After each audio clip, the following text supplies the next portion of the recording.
Alright, hello and welcome back to the last part that I will actually completely show. We're now stepping into the water and ice part, and for anybody watching this video but having done the dungeon before, you will see me opening a door pretty shortly. This is actually removed in the next version, in the current version up, since I figured it was like a really pointless thing to do and just stretched out the dungeon for no apparent reason. So, yeah, now let's get into the actual dungeon. This was pretty much the last part I built, so it is sort of considered the most modern one, with most of the mechanics actually being there. The last final room, like the fourth part, the Broken Temple, was built like really early, and therefore none of the mechanics in the other parts actually really reappear there. Yeah, when I was building this part, I was pretty much like kind of strung out of ideas. Like, I didn't have that much idea of what I wanted to do. So I essentially rebuilt Dodongo's Cavern. I think that's the name. Like I already stated, my name memory is probably one of the most awful ones out there. So yeah, what I'm trying to do is actually rebuild that, and here you can see like kind of the parallels. Like, we get inside and there's that big mouth at the beginning, that you can later on then have to throw bombs in. So yeah, you destroy the clay and open up the new path, and this room was actually also changed in the newest release, at least the signs on the wall. Just a small fix. So yeah, what we see here is this golden stairs, as it states in the newer version. These golden stairs are actually the first hint for solving the combination puzzle you saw.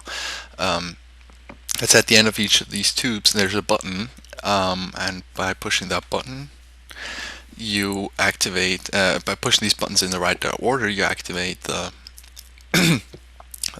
door that actually lets you get the item for this part of the dungeon.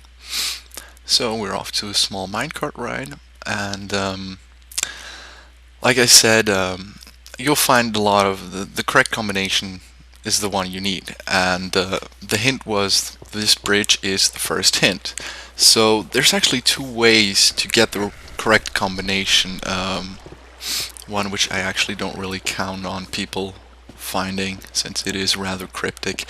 So yeah, you could see there by the lightstone there's this combination that was shown right here, and that's a false combination. If you enter this, the door will not open.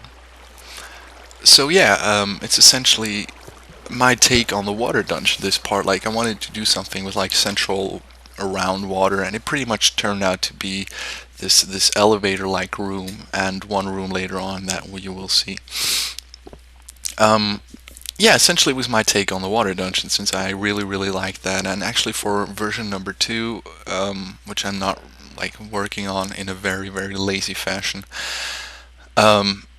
there is a better way of doing this. Like, I hadn't really planned out the idea of how to make it like with the rising and lowering water levels. There you actually see another wrong combination. So yeah, I didn't know how to do that yet. I sort of have a plan. It will not be as awesome as it was in Zelda, but it will be as good as it gets for Minecraft, since you can't really get water out once it's placed. Yeah, as you saw also, like here that was a time lock. The impulse went through some time delay circuits, and when it got back, it opened up the door for a really short time, so you just had to be real quick. And this is actually another really fun part, for me at least while testing it was, because a lot of my friends died in here while they were testing, because they didn't eat their apples the whole time. Like, as soon as you start drowning, just eat those apples, man, otherwise you're gonna be dead. And yeah, as you can see, like, it's possible to get it without actually taking any damage, but yeah, like I said, a lot of my friends actually bit the dust while doing this. So yeah, now we got some extra ladders and we can complete the wall climb here. Actually, I put 2 extra ladders in there. I'm not really sure why, so I could just abuse them to make it a shorter trip, since I'm really lazy actually while doing these videos. Since I hate, like I think I already stated it in Sand and Earth Bar, but I really hate playing my own dungeon by now, because it's like I spend so much time here and I just don't want to see it anymore. Even though I'm proud of what I did, but yeah, it's just like it's gotten into more of a chore almost. Also, during recording this, I kind of failed. Oh, okay. This is the first one. As you can see, the gold block is like this fourth block from the left. And what you could do is actually enter the combination with the gold block first, and then to the right, read to the right, you would actually have the correct combination. Also, I totally forgot something here. Like, I could have dropped the cobblestone, opened up that door, flicked the switch, gone where I'm going right now, and behind that door, that's where the correct combination is. So yeah, I kind of screwed that up, but who the hell cares? Like, anyway, we have the coal now we need, and the iron ore. So anybody who has finished the sand and earth part will remember that there was actually a furnace at the end of that part. That's where you have to go. And originally I didn't actually build the shortcut I will use in this video, since well, I thought, like, screw it, Zelda had that kind of shit too. Well, I added the shortcut, since it's like, yeah, I just figured people would probably just say like, oh, screw this, I'm not gonna play anymore. Which actually, like, there were a lot of these kind of strenuous walking distances planned at the beginning, which I kind of cut because I thought, yeah, I can't be that mean to people. As it turned out, like, the dungeon is already difficult enough, I think.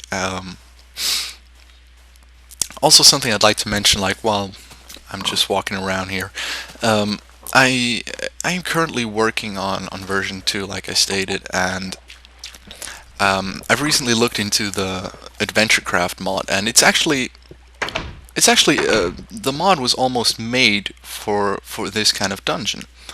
So I will make sort of a pre-release of one of the next parts relatively soon, as soon as I get, like, as soon as I did the AdventureCraft stuff correctly. Until then,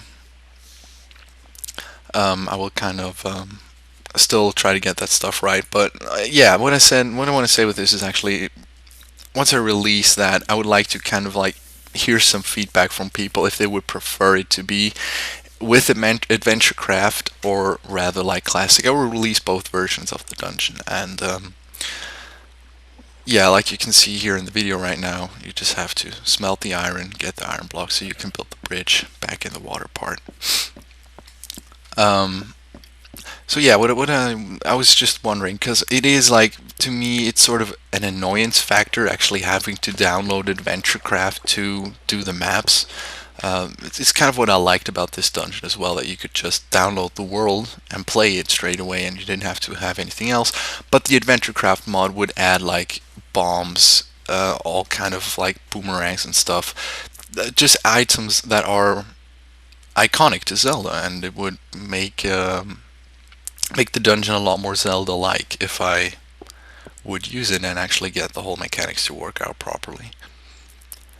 So yeah, I'll probably release that relatively soon, and I would be really glad if people would leave some feedback on it's if they would prefer the classic or the newer version with AdventureCraft.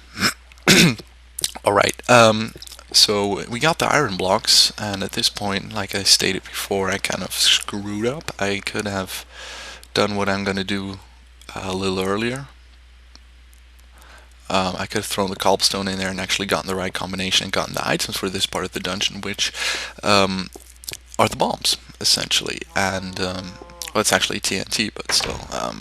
You get bombs that you can actually use, and the rule for the bombs is pretty simple. Like, you can only use it near obsidian, obviously, since using it away from obsidian would blow up pretty much holes into the dungeon, and you would see, like, the whole pure gigantic laziness of me actually building this stuff with lots of, like, the floors in between and stuff. So yeah, okay, here we actually have the right combination. While recording this, I forgot to write it down, so I will actually be editing out that part where I push the combination, since I forgot.